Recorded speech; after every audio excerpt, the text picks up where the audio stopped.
For us, this morning's meeting is very important, particularly against the global and local economic backdrop. The investment picture is quite a nuanced one. We see pockets of capital all over the world, but accessing that pool of capital to places like Ghana and indeed the continent is becoming a very difficult task. But notwithstanding, GIPC remains committed to its mandate to attract and retain foreign direct investment as well as local investments. Section 15 of the exemptions are clearly spells out GIPC's role. As you know, the exemption law repealed GIPC's power or more or less involvement in the processing of general exemptions. But for strategic investments, the application has to come through GIPC. There is a technical committee which will vet this. If we think it's okay, then it's forwarded to the CEO, the board, and the Ministry of Finance. And then they take it up with the investor and negotiate the special incentives as well as government stake in the business if they decide to go along with the GIPC's mandate is broad, but over the years you always have to think of strategic ways to ensure that you are more efficient, and so the aftercare division is a product of that kind of thinking. So the aftercare division was set up in the last quarter of 2020. The idea is first of all, to retain investors, and then to promote and facilitate reinvestment, because through that we're able to generate new investment in a cost-effective manner. You want to use another company's name to run your business. Your companies, whether the food industry, in the banking industry, telcos, are using names or brands or companies that are set up outside Ghana. You will set up a branch of that company in Ghana. So obviously the person who you're negotiating with is my brand, it's my company. So if you want to set up a branch in Ghana, you have to do it by my rules, and I'll charge you X or Y. The law has some safeguards. The law has thresholds.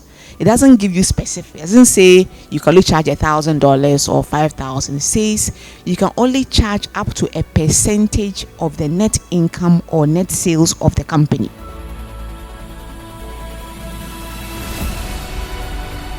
The aftercare department was created not long ago, and if you look at the services that are being rendered under the department, it's at the core of investment. So did the services come with the creation of the department, or you guys were rendering those services before? But if you were, how different was that? The cost blind law that no matter how much it costs, technology should be sourced locally once it's available.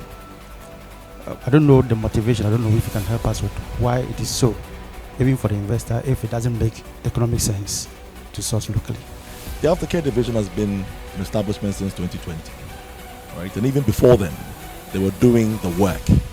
But institutionally, the CEO, in his wisdom, decided to formalize the work of aftercare, because globally, that is where investment promotion agencies are moving. So GIPC has been doing the aftercare work.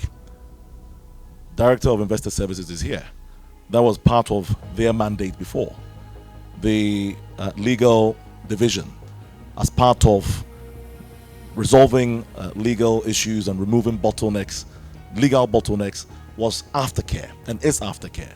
But we wanted to center on the fact that it is not just enough to, as it were, work across the government setup horizontally with stakeholders at Bank of Ghana, other regulators, ministries, departments, and agencies, that we needed to focus and place a certain responsibility on a group of people that were selected from within, who can produce that diligence in resolving investor-related issues. We are in a very competitive environment for investment, for foreign investment.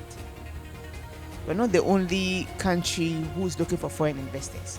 And if you want foreign investors to stay in your country, to reinvest, passing a law compelling them to keep their monies in Ghana will just have the opposite effect. Don't come to Ghana at all. There are other viable options out there.